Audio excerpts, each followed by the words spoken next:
उमाकांत जी, आपका बहुत बहुत स्वागत है स्टूडियो में। दर्शकों को आप बताएं कि गौशाला शुरू करने का विचार आपके मन में कब आया और कब से आपने इसे शुरू किया। नमस्कार दोस्तों, जैसा कि आज बहुत अच्छा लग रहा है कि मैं आज इस स्टूडियो में आया हूँ। वो आपने विषय रखा है। वस्तुतः कि आज से 20 साल पहले हम लोगों ने अपने एक स्थान पे एक यज्ञ का आयोजन किया था।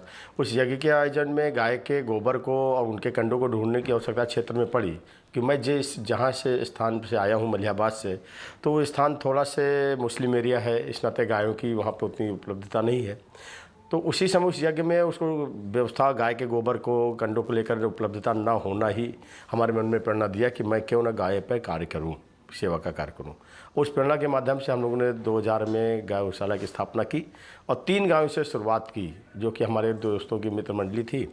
और उस मित्र मंडली में अपनी पॉकेट मनी से ही शुरुआत हम लोगों ने की। स्वयं सुबह जाकर सेवा करते थे। इस तरह मन में प्रेरणा जगी। लोगों को प्रेषित करने का अवसर दिया कि आपकी गौशाला में और भी लोग आएँ और सेवा भाव करें आपके साथ। हाँ, इसका मैंने बहुत कोशिश की इस विषय को लेकर। और इस विषय को लेकर गौशाला को कैसे चलाया जाए, ये विषय था हमारे सामने कि समाज में जागरूकता नहीं। जिस क्षेत्र में मैं हूँ तो वहाँ ऐसा नहीं, तो इसको थोड़ा से हमने धर्म से जोड़ा। धर्म का मतलब है कथा भागवत के माध्यम से उस गौशाला को चलाने का प्रयास, लोगों को बुलाने का प्रयास उस गौशाला में, यह कार्य आरंभ। गायों की सेवा करने की प्रेरणा आपके मन में कब से जागी। अब ये तो कहना क्या कहें, लेकिन हाँ, इसलिए क्या कि यज्ञ के माध्यम से वो लगा तो हम लोगों ने गायों की सेवा आरंभ किया। और आरंभ करने के बाद उसमें इतना रम गए कि पता ही नहीं चलता कि आज मैं गोबर उठा रहा हूँ, झाड़ू लगा रहा हूँ, तो मन में कोई ऐसा भाव ही नहीं आता है कि एक माँ की सेवा के भाव ऐसा लगता है कि हम गौ की सेवा करें। जैसा कि मुझे जानकारी है कि आपकी गौशाला में ढेर सारी गायें हैं, इनकी सेवा करने में ढेर सारी समस्याएं भी आपको आती होंगी, तो कैसे आप इससे सामना से निजात पाते हैं।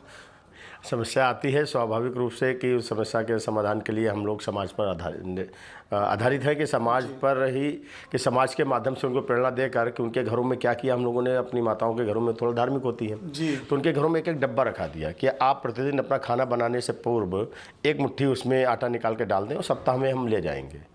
या आप अपने घर का कोई सब्जी का छिलका वगैरह बचता है तो आप ये झोला है उसमें रख दीजिए। और बाहर एक मैंने उन घरों के अंदर कील टांग दी, तो कील पे टांग देती थी। सुबह हम लोग निकलते थे तो उसको उतार ले जाते थे, झोला दे देते थे।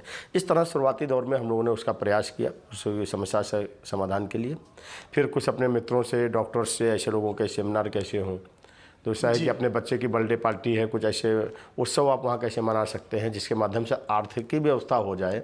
अर्थव्यवस्था जब थोड़ा ठीक हो तो इस तरह से गौशाला को हम सर्वाइव कर पा रहे हैं। अच्छा, आप इस गौशाला को क्या डिजिटल में भी ले जाना चाहते हैं। हाँ, क्योंकि आजकल मैं समझता हूँ डिजिटल का युग है जी। अगर कोई सेवा कार्य हो या कोई ऐसे कार्य को हम आगे बढ़ाना चाहते हैं और सोचते हैं कि अच्छा सा हो सके, क्योंकि बहुत ही सुदूर क्षेत्रों में लोगों के मन में भाव सेवा का है, लेकिन उन तक हम सेवा कार्य मैं कर रहा हूँ, कहीं सेवा कार्य हो रहा है, उनकी पहुँच में नहीं, उनकी जानकारी में नहीं है।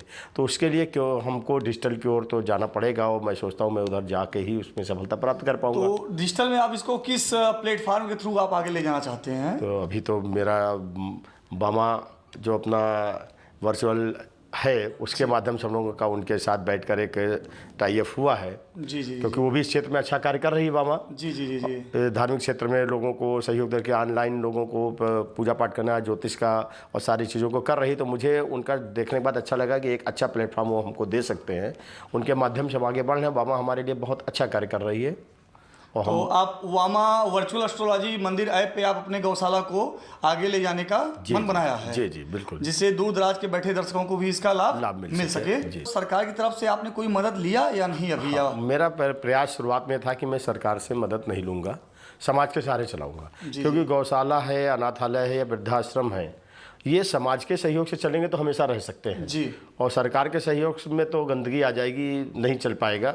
लेकिन फिर भी कहीं ना कहीं क्योंकि व्यवस्था मिली तो हम लोगों ने उसमें प्रयास किया, तो 1-2 बार कुछ सहयोग मिला। 22 सालों में हमें 1-2 बार सहयोग सरकार से मिला है, भरण पोषण का जो मिलता है। लेकिन मेरी गौशाला, मेरा संस्थान सरकार पर निर्भरता न रखकर समाज के माध्यम से उसको चलाने का प्रयास कर रहे हैं।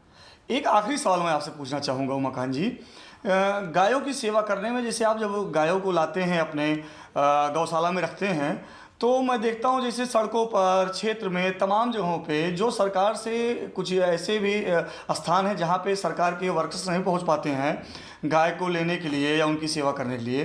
तो कहीं कोई घायल अवस्था में गाय मिल जाती है, बीमार की अवस्था में मिल जाती है, तो ऐसे गाय आपको जब मिलते हैं तो उसके लिए आप क्या अपने गौशाला में क्या व्यवस्थाएं की है मेडिकल ट्रीटमेंट को लेकर? मेडिकल ट्रीटमेंट को लेकर हमारे यहाँ जो रेगुलर डॉक्टर्स आते हैं सप्ताह में या हमारी आवश्यकता के अनुसार, लेकिन सप्ताह की विजिट उनकी रहती है जी।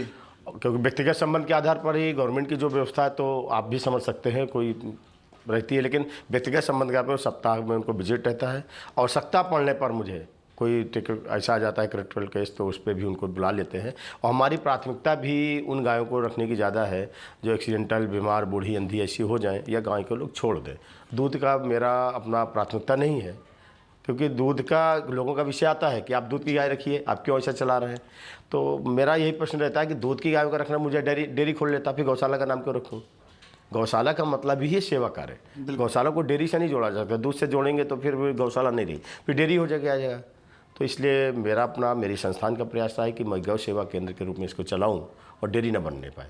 उमाकांत जी, मैं आपसे एक और सवाल करना चाहूँगा दर्शकों के लिए कि जैसा कि वामा टीवी ने अपना अभी एक वर्चुअल ऐप जो बनाया है उसमें ढेर सारे ऐसे गौशाला हैं कि जहाँ पे दूर दराज के बैठे दर्शक गौशाला में नहीं आ पाते हैं और गौशाला में गायों की सेवा करना चाहते हैं।